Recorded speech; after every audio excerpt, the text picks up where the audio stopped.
నమస్కారం తెలియజేస్తూ ఈరోజు ప్రెస్ మీట్లో ఎన్నికల గురించి ఈ అబ్జర్వర్ గురించి అన్నోళ్ళు మాట్లాడతా. దానికి ముందు నిన్న జరిగిన సంఘటన గురించి చెప్పాలి. ప్రెస్ మీట్లో మేము గతంలో కూడా ఎన్నోసార్లు చెప్తున్నాం, ఈ అధికార పార్టీ ఎన్నికల కమిషన్ దృష్టికి వెళ్ళినా కూడా ఇప్పటికి కూడా వీళ్ళు అధికార పార్టీకే పనిచేస్తారేమో అని చెప్పి ఒక బాధ అయితే ఉంది. మొన్న గిరిపురంలో ఒక ఇష్యూ జరిగితే దాని మీద జన సైనికులు టార్గెట్ చేసి 12 మంది మీద కేసులు పెట్టారు. నిన్న నోటీసుని పిలిపించి మమ్మల్ని బయట రమ్మన్నారు. అంటే ఏం జరుగుతుంది అసలు? ఇప్పటికి కూడా ఎలక్షన్కి వారం ఉన్నా కూడా ఎన్నికల అధికారుల చేతుల్లో ఎలక్షన్ ఉందా, వైసీపీ అధికారుల చేతుల్లో ఉందా ఎలక్షన్? ఇది చాలా బాధాకర విషయం.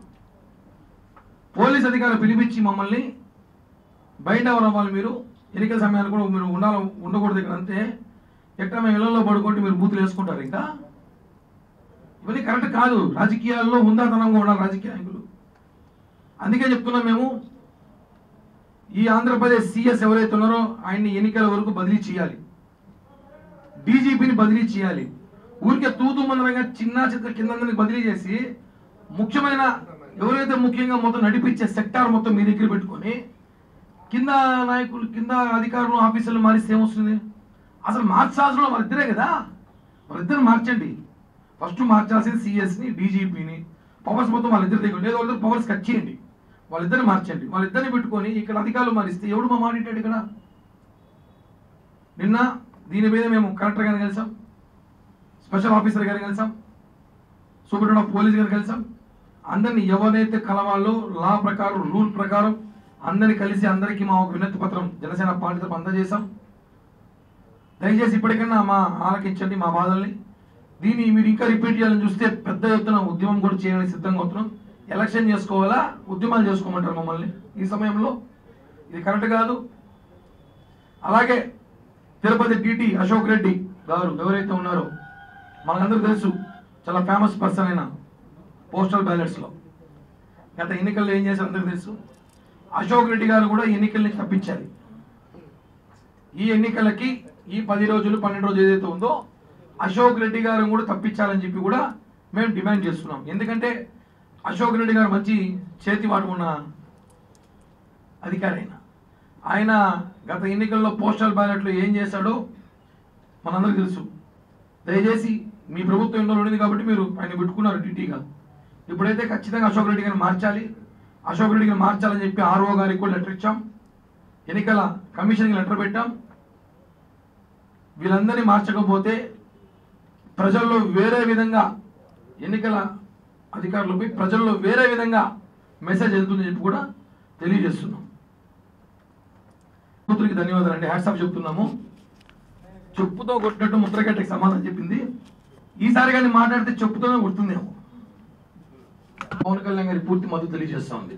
అంటే పిఠాపురంలో ఏమైపోయిందంటే కొంతమంది పెయిడ్ ఆర్టిస్ట్ చేరిపోయారు ఇప్పుడు వచ్చి వైసీపీ నుంచి.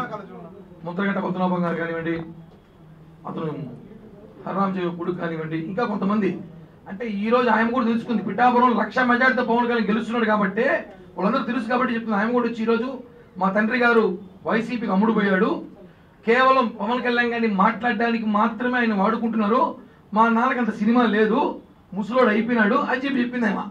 కాబట్టి ఆ ముసలోడికి ఏం చెప్తున్నామంటే, ఈసారి మీ కూతురు చెప్పుతో కొట్టినట్టు మాట్లాడింది పవన్ కళ్యాణ్ గారికి నా పూర్తి మద్దతుని, నీ సొంత కూతురు.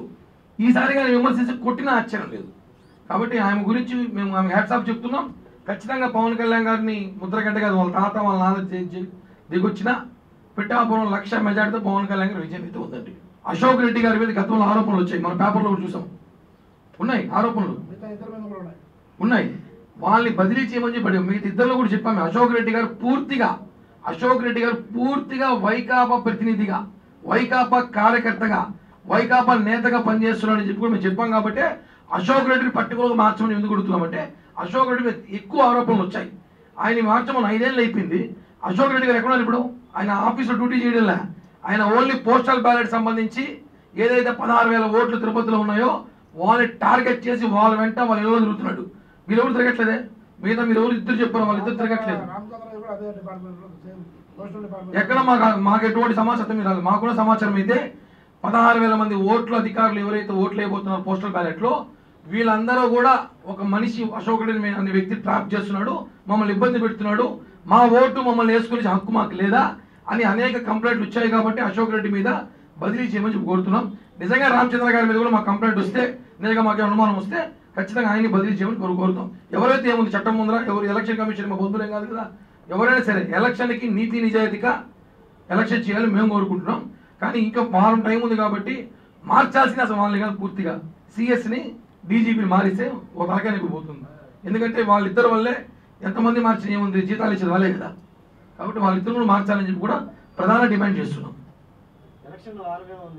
బైండ్ ఓవర్లో చేసి జనసేన టీడీపీ ముఖ్య నేతలు ఎవరైతే ఉన్నారో వాళ్ళు ఆల్రెడీ లిస్ట్ ప్రిపేర్ చేసుకున్నారు. ఎలక్షన్ ముందు రోజు బైండ్ ఓవర్ చేసుకుని ఎలక్షన్ కానీ మేము లేకపోతే వాళ్ళకి ఈజీగా రిగ్గింగ్ కానీ ఎలక్షన్ చేసుకోవచ్చు, బ్రహ్మాండంగా. అదే జనం ఓట్లేసే పరిస్థితులు లేదు ఇక్కడ. మా ఓట్లు మేము 2-3 సార్లు వేసుకునే ఆలోచన ఉన్నారు. కాబట్టి ఇవన్నీ మేము అన్ని డిసిషన్ తీసుకొని ఇప్పుడు చెప్తున్నాం. ఎలక్షన్ కమిషన్ కానివ్వండి, అలాగే సెంట్రల్ కమిషన్ కానివ్వండి, ప్రతి ఒక్కరు కూడా మేము లెటర్ పెట్టింది ఏమని, ఈ ప్రెస్ మీట్ ద్వారా చెప్తుంది ఏమంటే సార్ స్పందించండి, రెస్పాండ్ అవ్వండి. చాలా ముఖ్యమంత్రి నాయకుల్ని అరెస్ట్ నిన్న స్టేషన్కి తీసుకెళ్లారు. ఇలా పేపర్ కూడా ఇచ్చింది. తీసుకెళ్లి దాదాపు 2 గంటల సేపు కూర్చోబెట్టారు.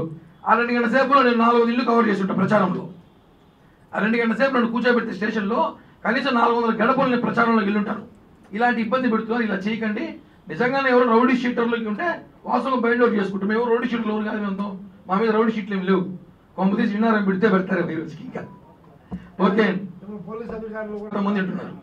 ఇప్పుడున్న ఎస్సీఏలు స్టేషన్ ఆఫీసర్లు అందరూ కూడా సగం మందికి పైగా అధికార పార్టీకి వింటున్నారు. అందుకే కదా ఎస్పీ గారిని, పోలీస్ అబ్జర్వర్ ఎవరైతే వచ్చారో ఢిల్లీ నుంచి ఆయన కలిసాం, చెప్పామని. ఈ రోజు రేపు చూస్తాం. లేని పక్షాన పెద్ద ఎత్తున జనసేన టీడీపీ బీజేపీ ముగ్గురు కలిసి పెద్ద ఎత్తున ఆందోళన చేస్తామని చెప్పి కూడా ఈ మీడియా ముఖంగా తెలియజేస్తున్నాం.